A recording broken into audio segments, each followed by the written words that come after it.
يا أيها الناس كلوا مما في الأرض حلالا طيبا আল্লাহ তাআলা বলেন নবী আমার আপনি পৃথিবীর মানুষদেরকে বলুন, হে লোক সকল, আল্লাহ রাব্বুল ইজ্জত ওয়াল জালাল তোমাদেরকে যেই রিজিক দিয়েছেন ওই রিজিক থেকে হালাল জিনিসগুলি তোমরা ভক্ষণ করো, তোমরা কোনোদিন হারাম ভক্ষণ করবে না।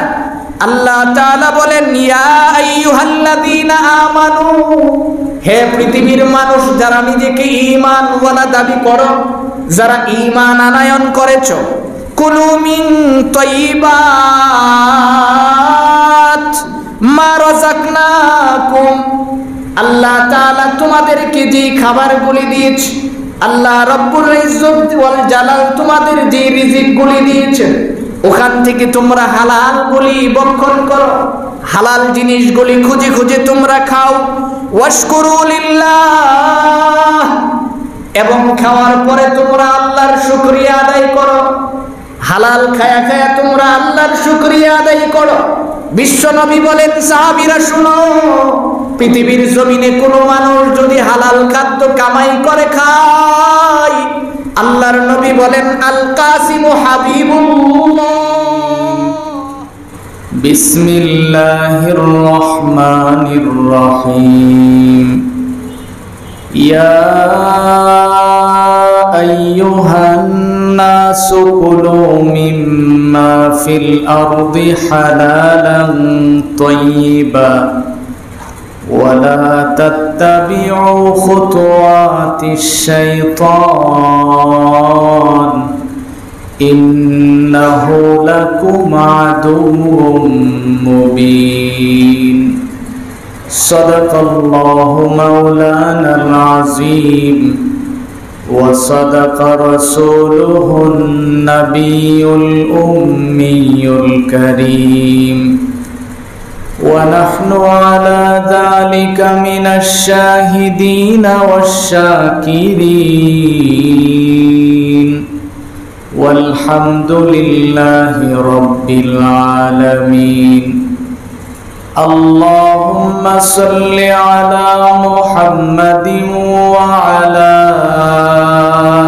آل محمد كما صليت على إبراهيم وعلى آل إبراهيم إنك حميد مجيد. اللهم بارك على محمد وعلى آل محمد كما باركت على إبراهيم وعلى آل إبراهيم إنك حميد مجيد. لا إله إلا الله الحليم الكريم. سبحان الله وبحمده سبحان الله العظيم. سبحانك لا علم لنا إلا ما علمتنا إنك أنت العليم الحكيم. نهاية قابل احترام উপস্থিত দেশ ও জাতির কর্ণধার হযরত উলামায়ে কেরাম, অত্র এলাকার বিভিন্ন অঞ্চল থেকে আগত ইসলাম প্রিয় মুসলিম ভাইরা, মহান রব্বে কারীমের দরবারে অসংখ্য অগণিত শুকর আদায় করছি, যিনি অত্যন্ত দয়া করে মেহেরবানি করে আমাদের হায়াতটাকে দীর্ঘায়িত করে সুস্থ শরীরে পবিত্র জুমার দিনে আল্লাহর ঘর মসজিদে বসে নামাজের পূর্বে কোরআন ও হাদিস থেকে কিছু কথা শোনার তৌফিক দিয়েছেন। এই জন্য আমরা সকলেই পড়ছি আলহামদুলিল্লাহ। মুহতারাম ভাই, আমি আপনাদের সামনে পবিত্র কোরআনে কারিমা থেকে সূরা বাকারার 168 নং আয়াত তেলাওয়াত করেছি।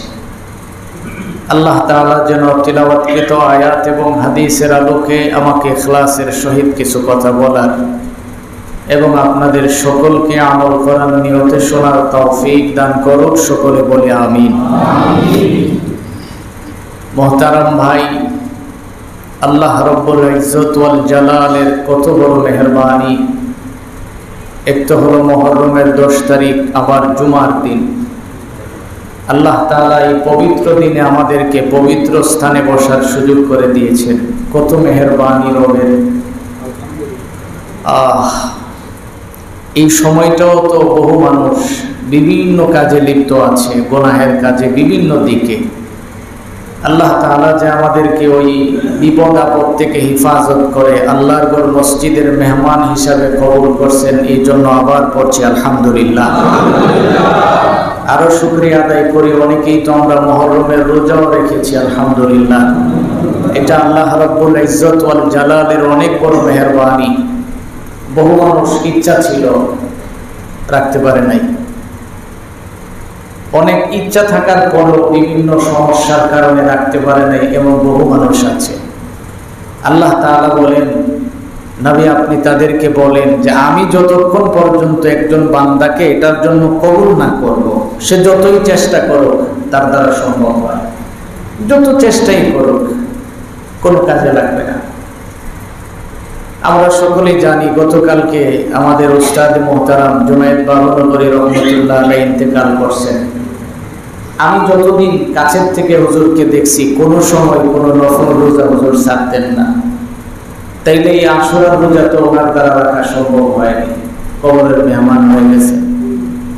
এই জন্য আল্লাহ তাআলা আমার হায়াত যতটুকু রাখছেন, এই হায়াতটাকে আমি গনিমত হিসাবে কাজে লাগানো, এটাই হলো আমার কাজ। বাকি আমাকে মাফ করা, এটা হলো আল্লাহ তাআলার কাজ। মুহতারাম ভাই, গত জুমায় আমরা বলেছিলাম যে আজকের এই জুমা আমরা আলোচনা করব হালাল রিজিক সংক্রান্ত বিষয়ে। দুনিয়ার জমিনে আমরা তো সবাই রিজিক কামাই করি। রিজিক দুই পথের হয়, একটা হালাল, একটা হারাম।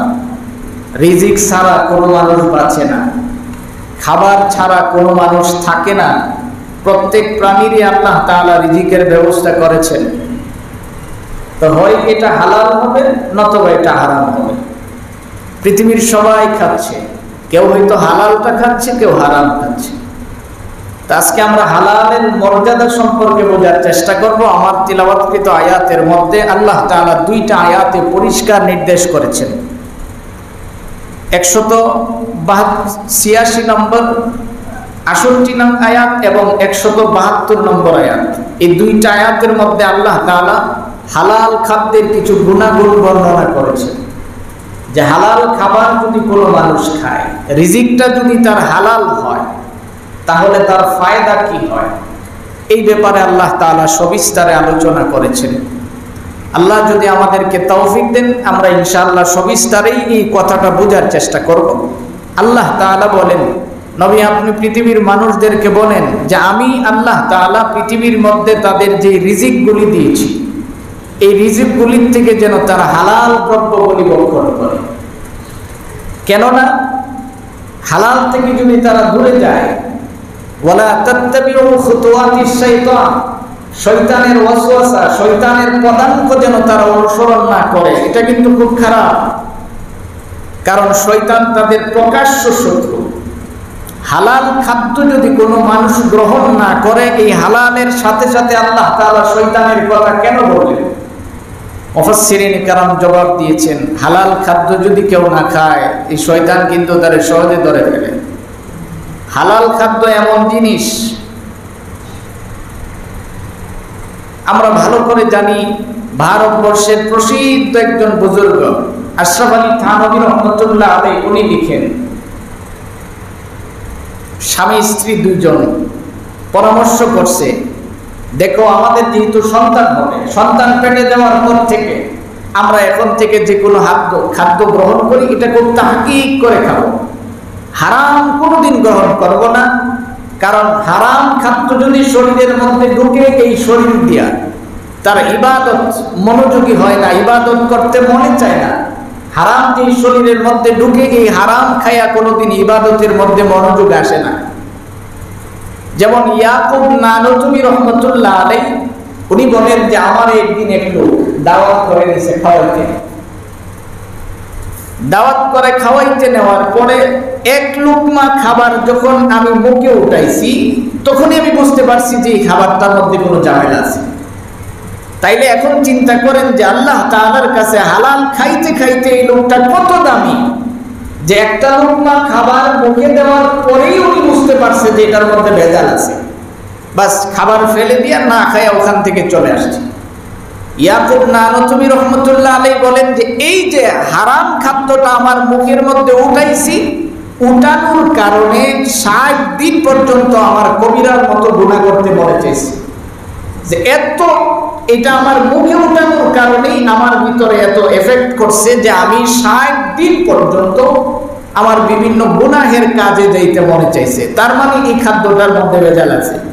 তাইলে এখন চিন্তা করেন যে আমি যে হারাম কামাই করে নিজেও খাচ্ছি, আমার সন্তানকে খাওয়াইছি।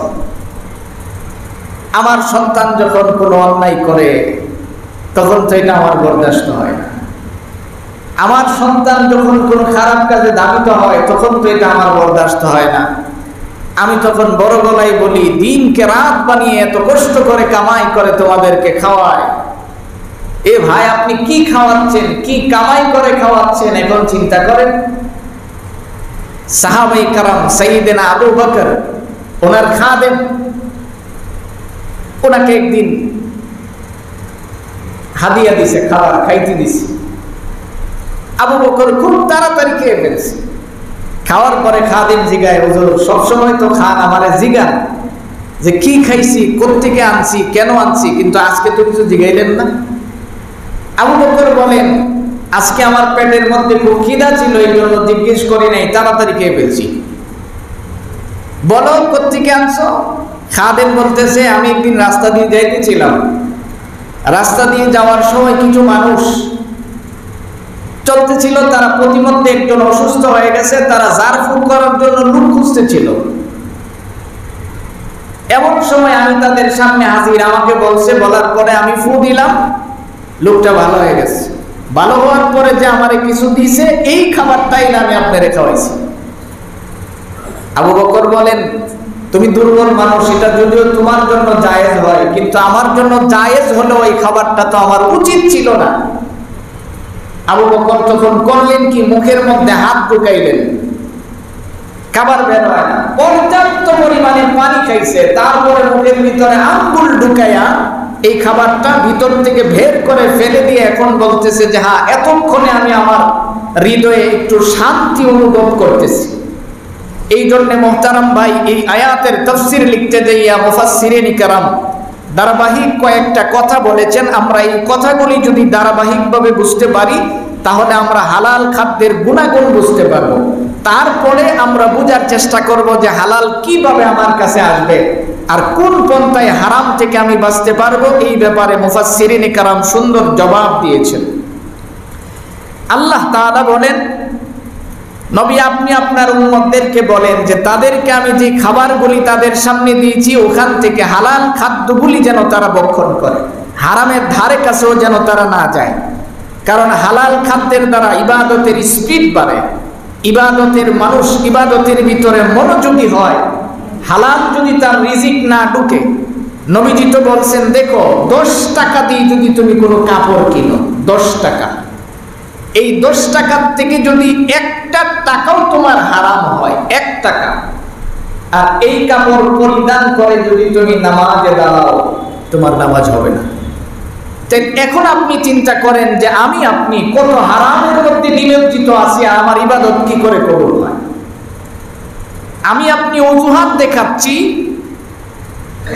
যে আমি এই রাস্তাটা অবলম্বন না করলে তো আমি চলতে পারতেছি না। আর আল্লাহ তাআলা বলছেন যে এই বান্দাকে পৃথিবীতে পাঠানোর 50,000 বছর আগেই তো আমি তার রিজিকের ফয়সালা করে রাখছি। যদি কোনো মানুষ হালালের জন্য অপেক্ষা করে, আল্লাহ তাআলা তাকে হালালের রাস্তা দেখায় দেয়। একটু সময় লাগে, একটু ধৈর্য ধারণ করা লাগে। আল্লাহ তাআলা কিছু কিছু সময় কিছু ধৈর্যের পরীক্ষাও নিয়ে থাকেন। আমরা ভালো করে জানি, 4 জন ইমামের মধ্যে একজন ইমাম আহমদ ইবনে হাম্বল রহমতুল্লাহ আলাই 4 মাযহাবের এক মাযহাবের রচয়িতা। এই আহমদ ইবনে হাম্বল জমানার প্রসিদ্ধ বুজুর্গ। ওনার উস্তাদ ছিলেন ইমাম শাফি রহমতুল্লাহ আলাই। দীর্ঘ সময় চলে যাওয়ার পরে ইমাম শাফি রহমতুল্লাহ আলাই মিশরে অবস্থান করতেন। দীর্ঘদিন পরে একবার তার শাগরেদ ইমাম আহমদ ইবনে হাম্বলের কাছে চিঠি লিখলেন, এই আহমদ, তোমারে অনেক দিন ধরে আমি দেখি না, তুমি সুযোগ পাইলে একবার আমার বাসায় বেড়াইতে এসো। ইমাম আহমদ ইবনে হাম্বল যখন এই সংবাদটুকু পাইলেন, উস্তাদ তারে খবর দিছে। পরবর্তীতে উনি চিঠির উত্তর দিলেন যে হযরত, আমি এমন তারিখে আপনার বাসায় হাজির হব। যে ইমাম আহমদ ইবনে হাম্বল চিঠির উত্তর দিলেন ইমাম শাফি রহমতুল্লাহ আলাই, ওনার ছেলে ছিল না, মাত্র 2টা মেয়ে ঘরের মধ্যে। এই সংবাদ পাওয়ার পরে তো উনি আনন্দে আত্মহারা। যেদিন তার শাগরেদ আসবে, তার ছাত্র এত নামি দামি, আপনার ছাত্র যদি একজন মেজর জেনারেল থাকে, আপনার ছাত্র যদি একজন কর্নেল থাকে, আপনার ছাত্র যদি একজন সচিব থাকে, সে যদি আপনার বাসায় আসে, আপনি তো আগের থেকে প্রস্তুতি নেবেন।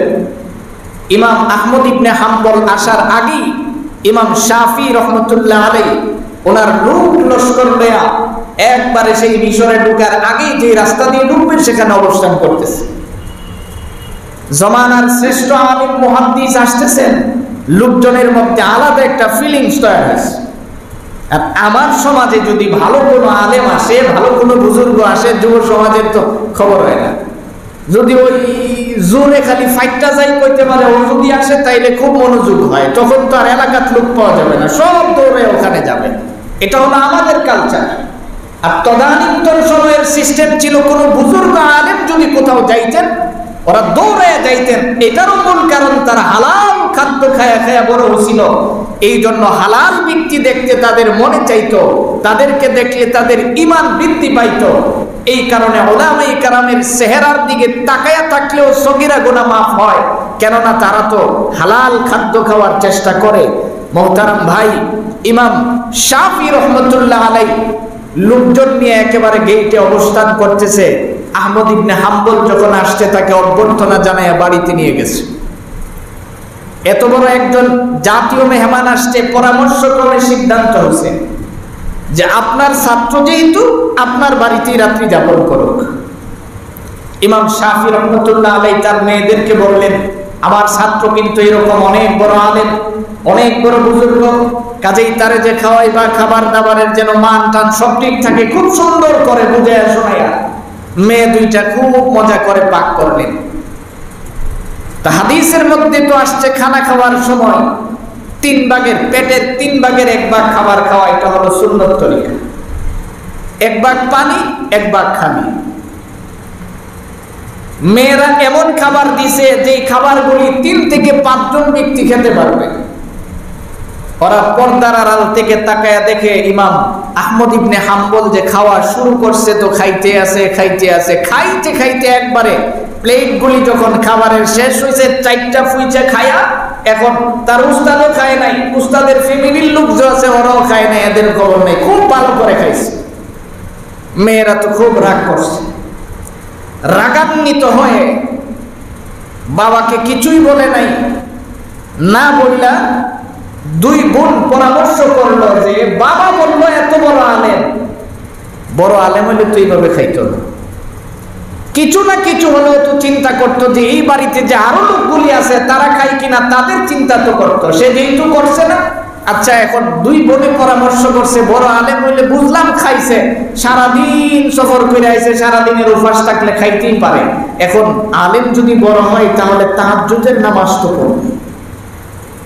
ওরা করলো কি, আস্তে করে খাটের নিচে 1 লোটা পানি রাইখা দিয়া চলে আসছে, যে তাহাজ্জুদ যদি পড়ে তাহলে সে তো ফজরের সময় তার ঘরের মধ্যে পানি খোঁজ করবে। এখন তো আধুনিক ব্যবস্থা, তখন তো আর এরকম ব্যবস্থা ছিল না, পানি খোঁজ করবে এই চিন্তা করে তারা খাটের নিচে পানিটা সুন্দর করে রেখে আসছে। ফজরের আজান হওয়ার পরে ইমাম আহমদ ইবনে হাম্বল মসজিদে গেলেন নামাজ আদায় করতে। এদিক দিয়ে মেয়েরা ঘরের মধ্যে যায় দেখে পানির জায়গায় আছে, পানি লড়েও নাই। এখন তো খুব রাগান্বিত হয়ে বাবারে বলছে, আপনার শিষ্যরে সকালবেলা বলবেন আমাদের কাছে আসতে, আমরা তার সাথে কথা বলবো। এই কথা বলার সঙ্গে সঙ্গে ইমাম শাফি রহমতুল্লাহ আলাইহি আহমদ ইবনে হাম্বল ফজরের নামাজ পড়েই সে বিদায় হয়ে যাবে, কারণ তার কাছে হাজারে হাজার ছাত্র আসে দিন শেখার জন্য। উনি সকাল সকাল বিদায় হয়ে যাওয়ার প্রস্তুতি যখন গ্রহণ করলেন, এমন সময় শাফিঈ রহমতুল্লাহ আলাইহি বললেন, তুমি আমার বাসায় চলো, তোমার সাথে আমার মেয়েরা কথা বলবে। ঘরে আসার পরে ইমাম আহমদ ইবনে হাম্বল বলতেছে, হুজুর আপনার মেয়েরা আমাকে জিজ্ঞেস করতে হবে না, তার আগেই তারা আমারে কি জিজ্ঞেস করবে আমি তার জবাব দিয়ে দিব। সুবহানাল্লাহ। হুজুর তারা আমারে জিজ্ঞাসা লাগতো না, আমি তার আগেই বলে দেব। হুজুর আপনি তো মনে হয় চিন্তা করছেন যে আমার ছাত্র কি করে এত খাবার খাইলো, 5 জনের খাবার খেয়ে ফেললো, আমাদের জন্য কিছুই রাখলো না। হুজুর আমি যে খানা খাইছি, আপনার খাবারটা যখন আমার সামনে আসছে আমি দেখছি যে পুরাটা ঘর নূরে নূরে ভরপুর হয়ে গেছে।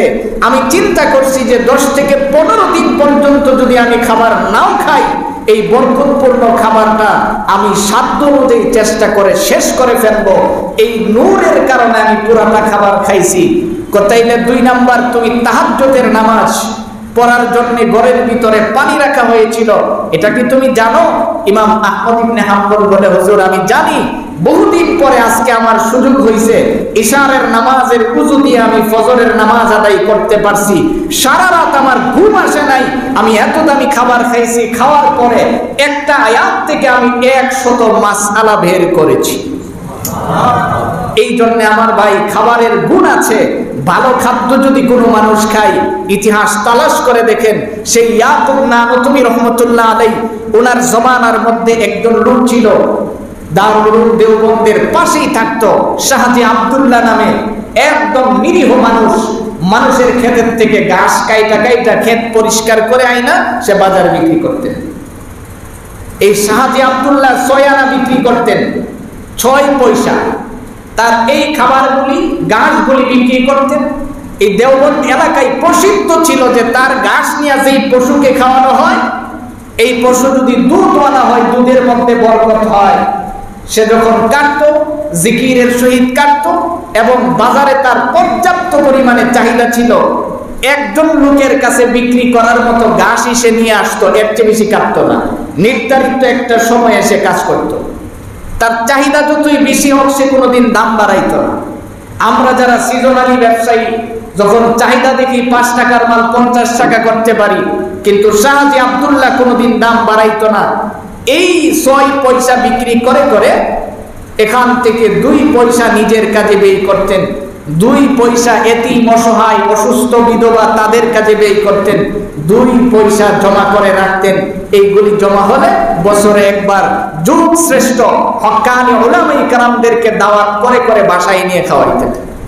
ইয়াকুব নানতুমি রহমতুল্লাহ আলাইহি সহ দারুল উলুম দেওবন্দের তদানীন্তন সময়ের সমস্ত উস্তাদেরা অপেক্ষায় থাকতো যে কোন সময় শাহজি আব্দুল্লাহ আমাদেরকে দাওয়াত করবে আর তার বাসায় যেয়ে খাবো। ইয়াকুব নানতুমিকে খাদেম জিজ্ঞেস করে, হুজুর এত বড় বড় মানুষ আপনারে দাওয়াত দেয়, আপনি যান না, আর আপনি তার বাড়ির খাবারের জন্য অপেক্ষা করেন? ইয়াকুব নানতুমি তখন বললেন, আমি শাহজি আব্দুল্লাহর বাড়ির খাবার যেদিন খাই, টানা 40 দিন পর্যন্ত আমার ইবাদত করতে কোনো প্রকারের অসুবিধা হয় না।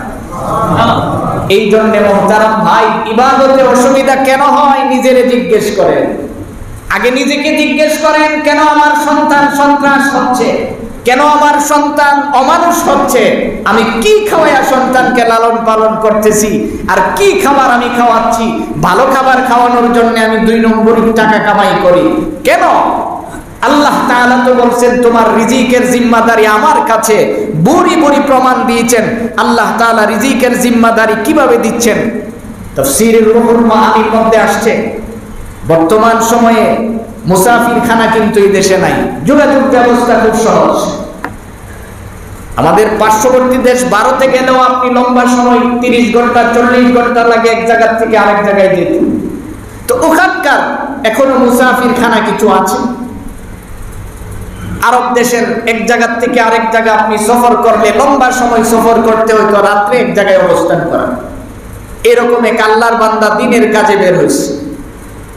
যাইতে যাইতে এক জায়গায় গিয়ে যখন রাত্র হয়েছে, রাতের বেলায় এক মসজিদের মধ্যে সে অবস্থান করছে। মসজিদে অবস্থান করার পরে ইশারের নামাজ যখন শেষ হয়ে গেছে, সব লোক বের হয়ে গেছে। সবার পরে মসজিদ থেকে বের হচ্ছে আল্লাহর এক বান্দা, দেখে যে এই লোকটা বসে আছে, যাই বলতেছে, তুমি মুসাফির? হ্যাঁ মুসাফির। ঠিক আছে, তুমি থাকো, আমি বাসার থেকে খাবার নিয়ে আসি। বাসার থেকে 3টা রুটি আনছে। 3টা রুটি আইনা তারে খাওয়াইছে। সুন্দর করে রুটিগুলি খায়া ঘুমায় আসছে। পরের দিন সে মানুষ, কাঠুরিয়া মানুষ, কাঠ কাটে।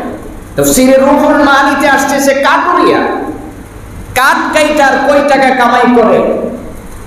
আবার সন্ধ্যার সময় বাড়িতে আসছে, আইসা দেখে মসজিদের মধ্যে নামাজ আদায় করার পরে ওই লোকটা এখনো যায় নাই। ইশারের নামাজের পরে আবার বললেন, ভাই তুমি এখনো যাও নাই?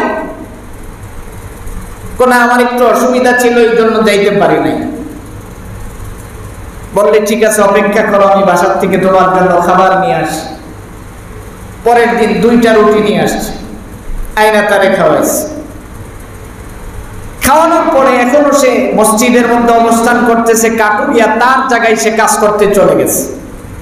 পরের দিন আসছে, আইসা দেখে এখনো সে যায় নাই। এখন বাড়ির থেকে আসার সময় একটা রুটি নিয়ে আসছে।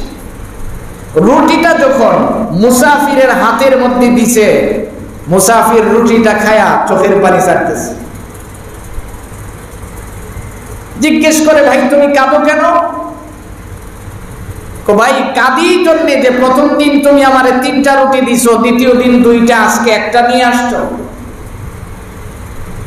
এই কথা বলার সঙ্গে সঙ্গে যেই লোক রুটি দিছে এই লোক নিজেও কান্না শুরু করছে। মুফাসসিরিনে কেরাম লিখেন, জিজ্ঞেস করে তুমি কাঁদো কেন? আমার কান্নার কারণ হলো, দেখো যে প্রথম দিন আমরা ফ্যামিলির 3 জন লোক, আমি সারাদিন কাজ করে যা কামাই করি, এই কামাই থেকে মাত্র 3টা রুটি উপার্জন করার সুযোগ আমার আছে। আমি, আমার স্ত্রী, আমার একটা বাচ্চা ছেলে আছে। প্রথম দিন কষ্ট করে আমি আমার সন্তানকে ঘুম পাড়াইছি, আর এই 3টা রুটি আইনা তোমাকে দিছি। আমি নিজে উপবাস, আমার স্ত্রী উপবাস, আমার সন্তানকে উপবাস রাখছি। দ্বিতীয় দিন নবীজি মেহমানের কদর করতে বলেছেন, এই জন্য তোমার কদর করতে যায়। দ্বিতীয় দিন আমি আমার বাচ্চাটাকে যদি উপবাস রাখি, সে মরণাপন্ন হয়ে গেছে, কারণ 2 দিন সে উপবাস। আজকে আমি বাচ্চার রুটিটা দিয়ে একটা রুটি নিয়ে আসতেছিলাম, কিন্তু আমার স্ত্রী বলছে তুমি জান্নাত কামাই করবা, আমি কেন করবো না? কাজেই আমারটাও নিয়ে যাও, কষ্ট হলেও আমরা থাকতে পারবো। 2টা রুটি এই না তোমারে খাওয়াইছি। তৃতীয় দিন দেখি আমার স্ত্রীও দুর্বল হয়ে গেছে, সন্তানও দুর্বল, তাদের খাবার দিয়ে শেষ রুটিটা তোমার কাছে নিয়ে আসছি। আগামী দিন যদি থাকো, নবীর সুন্নত হিসাবে আমি তোমার খেদমত করতে হবে, কিন্তু আমি তো আর পারতেছি না, আমি কৃষক, 3টা রুটির বেশি আমি কামাই করতে পারি না। কাজেই 3য় দিন পর্যন্ত যদি আমি তোমারে খাওয়ানোর পরে 4র্থ দিন চলে আসে, খিদার কারণে আমি আর কাজও করতে পারবো না, আমার সন্তানগুলিকেও খাওয়াতে পারবো না, আল্লাহর রাস্তে তুমি আগামীকাল চলে যাও। এবার যেই লোক মুসাফির ছিল সে হাতে ধরে কাঁদে আর বলে, ভাই আমি প্রথম দিন চলে যাইতাম, কিন্তু প্রথম দিন তোমার খাবারটা খাওয়ার পরে এই হালাল খাদ্যের কারণে সারা রাত আমার চোখের মধ্যে ঘুম আসে নাই। ঘুম না আসার কারণ এত মজা লাগছে আমার ইবাদত করতে, আমি পুরা রাতের ভিতরে 1 খতম কোরআন নামাজে খতম করে ফেলেছি। দ্বিতীয় দিন চিন্তা করছি যে এত মজার খাবার, জান্নাতি খাবার পাচ্ছি, তা কি না আরেকদিন, কাজেই তোমার খাবারের লোভটা আমি সামলাইতে পারলাম না, তখন দ্বিতীয় দিন রয়ে গেলাম। দ্বিতীয় দিনও এই খাবার খায়া সারা রাত এইভাবে ইবাদতে কাটাইছি। আজকে 3য় দিন মনে চাইছিল আরো কয়েকদিন থাকি, তোমার যে বরকতি খাবারটা তুমি আমারে খাওয়াচ্ছ, এই খাবারের কারণে আমার ইবাদতের স্পিড বাড়তেছে। এখন তুমি যে হালত বর্ণনা করছো, আমার তো আর থাকার সুযোগ নাই, এই পবিত্র খাবার খাওয়ারও আমার আর সুযোগ নাই। এই জন্য আমি কাঁদতেছি যে তোমার কাছ থেকে আমাকে বিদায় হয়ে যেতে হবে। আমার ভাই, এই জন্য যেই কথা বলতেছিলাম, আল্লাহ তাআলা বলেন পৃথিবীর মানুষদেরকে আপনি জানায়া দেন, কারণ পৃথিবীটা এমন একটা জায়গা, এখানে যদি সে চায় হালাল কামাই করে খাবে, আল্লাহ তাআলা তাকে হালাল ভাবেই খাওয়াবেন। আর সে যদি চায় হারাম কামাই করে খাবে, আল্লাহ তার সামনে হালালের দরওয়াজাই খুলে দিবেন। কারণ বান্দা যা চাইবো আল্লাহ রব্বুল ইজ্জত ওয়াল জালাল তাকে তাই দিবেন। এই জন্য নবীজি হাদিস শরীফের মধ্যে বলেন, তলাবু কাসবু হালালিন ফারিদাতুম বা'দাল ফারিদা। বিশ্বনবী বলেন, দেখো হালাল কামাই করা তোমার ফরজ কাজের ভিতরে এটাও কিন্তু একটা ফরজ কাজ। তুমি চাকরি বাকরি করো, তুমি অফিস আদালতে যাও, তুমি খেতে খামারে কাজ করো, তুমি দোকানপাট চালু করো, যে কোনো কিছু করো, হালাল রাস্তায় কামাই করা এটাও কিন্তু তোমার নামাজ যেমন তোমার ফরজ, এমন হালাল রিজিক অন্বেষণ করাও তোমার উপরে ফরজ। এখন তুমি যদি হালাল ছেড়ে দিয়ে হারাম কামাই করতে যাও, এক নম্বরে কিন্তু তুমি ফরজ তরকের গুনাহ করলা। এক নম্বরে তুমি ফরজ তরকের গুনাহ করছো। তারপরে যে তোমার কি পরিমাণে গুনাহ হইছে, এই খাবারের কারণে তো তোমার বাচ্চা নষ্ট, তোমার সন্তান নষ্ট। পৃথিবীর ইতিহাসে নাই, আপনাদের কাছে আমার চেয়ে বেশি প্রমাণ আছে। ওয়াল্লাহি আল্লাহর কসম করে বলতে পারি, পৃথিবীর ইতিহাসে নাই হারাম কামাই দিয়ে কোনো সন্তান ভালো হয়েছে, এরকম ইতিহাস পাওয়া যায় না। কোনো না কোনো দিক দিয়ে তার সমস্যা হয়েই যায়। হালাল কামাইয়ের দ্বারা কষ্ট করে বড় হয়, কিন্তু এই সন্তান দেখা যায় এক সময় খুব ভালো হয়ে অবস্থানে চলে যায়। কারণ হালাল এমন একটা জিনিস, যেদিকে যায় খবর করে যায়। হারাম তো একদিকে আসে, আরেক দিক দিয়ে চলে যায়, তার কোনো খবরও পাওয়া যায় না। এই জন্য বিশ্বনবী মুহাম্মদুর রাসূলুল্লাহ সাল্লাল্লাহু আলাইহি ওয়াসাল্লাম বলেন, উম্মত তুমি হালাল কামাই করবা, হালাল খাইবা, কেননা আল্লাহ তাআলা তোমাকে নির্দেশ করেছেন। এটা আমি নবীর নির্দেশ যে তা নয়, আল্লাহর নির্দেশ কিন্তু তোমাকে হালাল কামাই করা। আল্লাহ তাআলা বলেন, ইয়া আইয়ুহান নাসু কুলু মিম্মা ফিল আরদি হালালান তাইয়্যিবা। আল্লাহ তাআলা বলেন, নবী আমার, আপনি পৃথিবীর মানুষদেরকে বলুন, হে লোক সকল, আল্লাহ রাব্বুল ইজ্জত ওয়াল জালাল তোমাদেরকে যেই রিজিক দিয়েছেন, ওই রিজিক থেকে হালাল জিনিসগুলি তোমরা ভক্ষণ করো, তোমরা কোনোদিন হারাম ভক্ষণ করবে না। আল্লাহ তাআলা বলেন, ইয়া আইয়ুহাল্লাযীনা আমানু, হে পৃথিবীর মানুষ যারা নিজেকে ঈমানওয়ালা দাবি করো, যারা ঈমান আনয়ন করেছো, কুলু মিন তাইয়্যিবাত মা রাযাকনাকুম।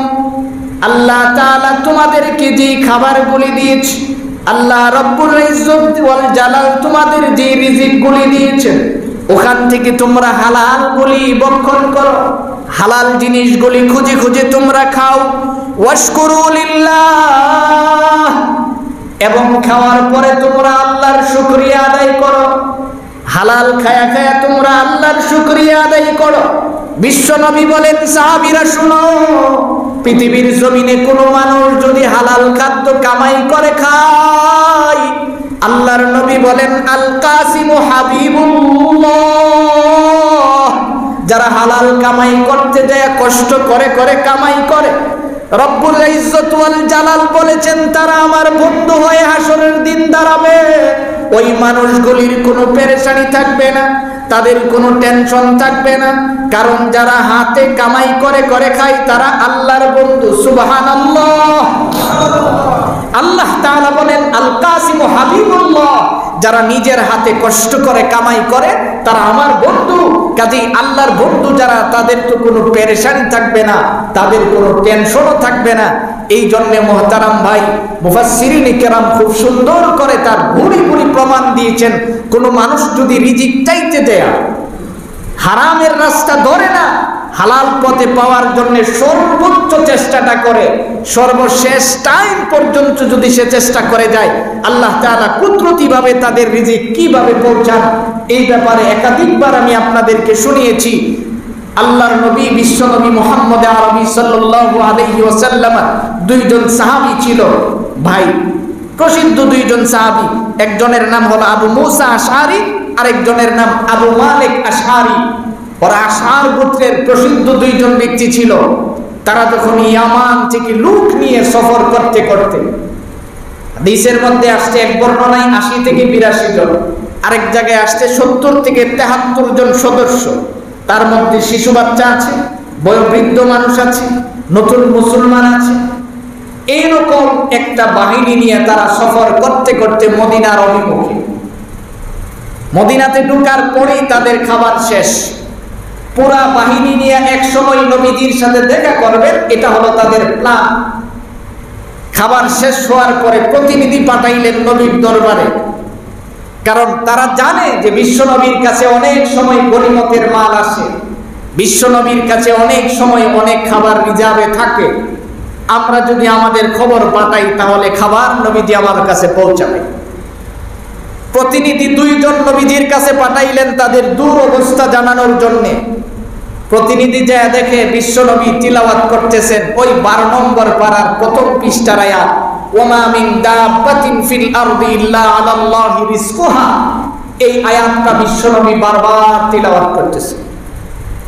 এই তিলাওয়াত যখন তার কানের মধ্যে ঢুকছে, আরব দেশের মানুষ তো মোটামুটি আরবিটা বুঝে ফেলছে।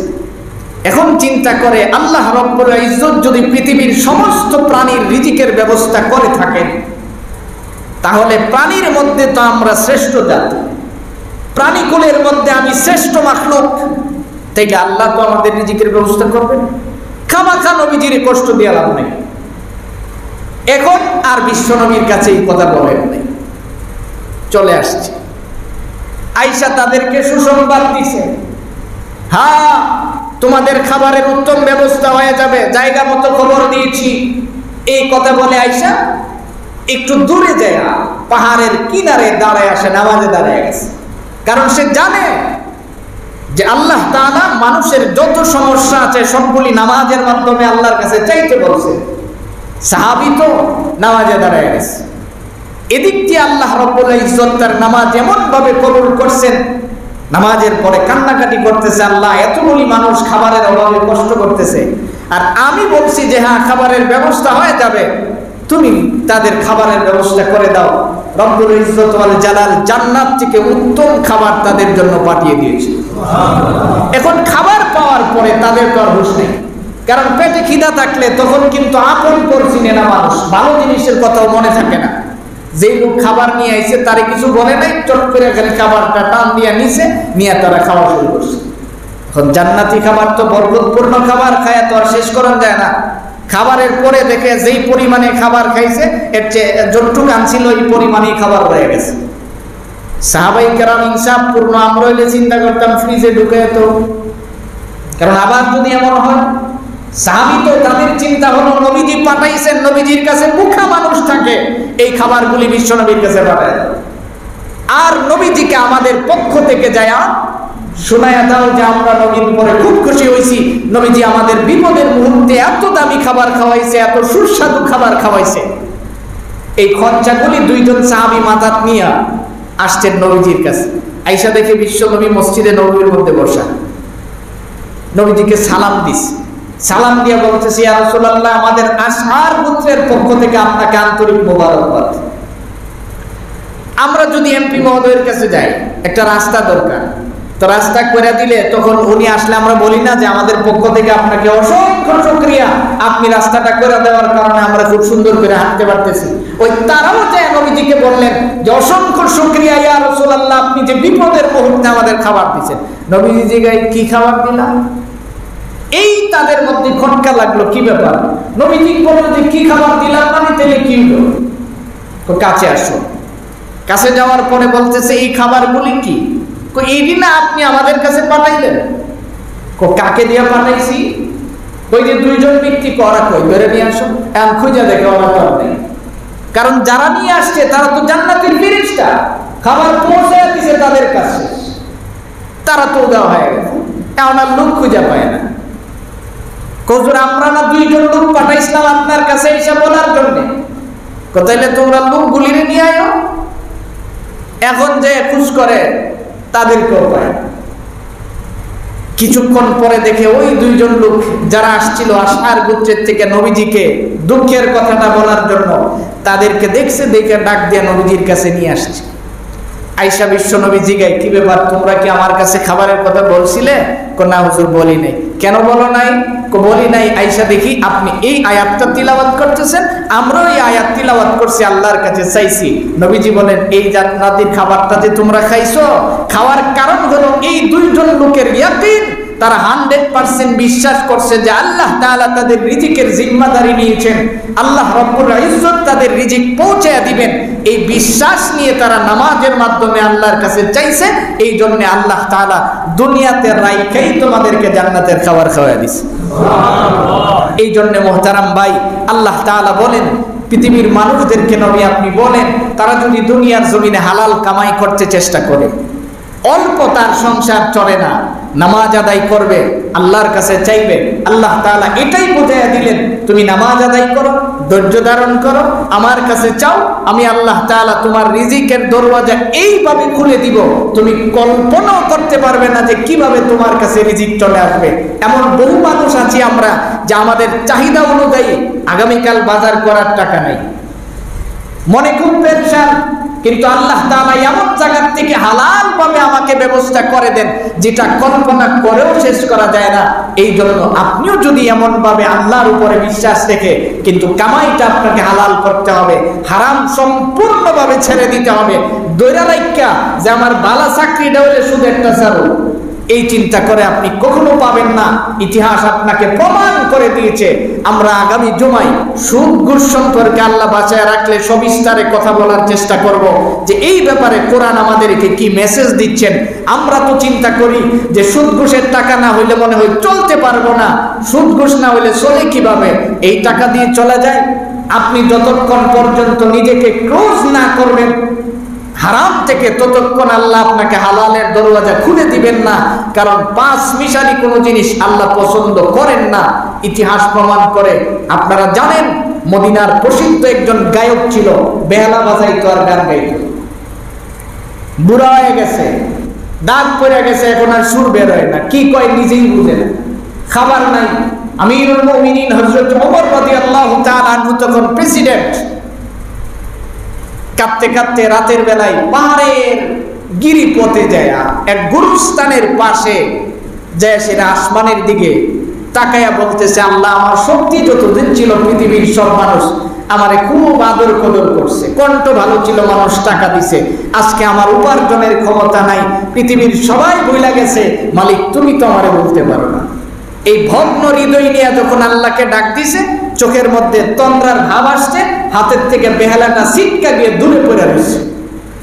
এদিক দিয়ে আমিরুল মুমিনিন রাতের অন্ধকারে নামাজে দাঁড়িয়েছিল, নামাজের বিছানায় ঘুমায়া গেছে, ঘুমের মধ্যে স্বপ্ন দেখতেছে, বিশ্বনবী রহমতুল্লিল আলামিন বলতেছে, ওমর তুমি মদিনার প্রেসিডেন্ট, আর এক আল্লাহর বান্দা মদিনার গুরুস্থানের মধ্যে খাবারের অভাবে কান্নাকাটি করে, আর তুমি ঘুমাও, কি জবাব তুমি আল্লাহর কাছে দিবে? ওমর লাফ দিয়ে উঠছে, ওইটা নিজেই গেছে, যায় সেটা গোডাউনের দরওয়াজা খুলছে, আটার বস্তা মাথায় উঠাইতে চেষ্টা করে, খাদেম কো আমার মাথায় দেন, কো আমার পাপ তুমি নিতে পারবা না, কাজেই আমার মাথায় উঠাইয়া দাও। একটা বস্তা নিজের মাথায় উঠাইলেন, খেজুর আরেক বস্তা আরেকজন খাদেমের মাথায় উঠাইলেন, ওটাই এখন গুরুস্থানের পাশে গেছেন, যায়া কোনো লোক পায় না। হঠাৎ করে দেখে ভাঙা কবরের ভিতরে সেই লোকটা পড়ে আছে, যেই লোক মদিনার সবাই জানে যে এই লোক গান করে। এখন উমরকে দেখার পরে ওই লোকের চোখের মধ্যে ঘুমটা যখন গেছে, উপরের দিকে ছায়া, চোখ দিয়ে পানি পড়তেছে, আর বিড়বিড় করে বলতেছে, আল্লাহ, চাইছিলাম খাওয়ান, তুমি দিয়ে আজরাইল দেখাইয়া দিলাম, কারণ তোমার কাছে আমি খাবার চাইছিলাম, আমার কথা যদি তোমার পছন্দ না হইতো তুমি আমাকে ভিন্নভাবে মরণ দিতে পারতা, কিন্তু উমরের হাত থেকে তো তুমি আমারে বাঁচাইলা না। আমি এখানে চলে আসলাম। লোকটা কাঁদতেছে, আমিরুল মুমিনিন তার দিকে তাকায়া বলতেছে, কাঁদো কেন? হুজুর আমি তো গান ছাইরা দিছি।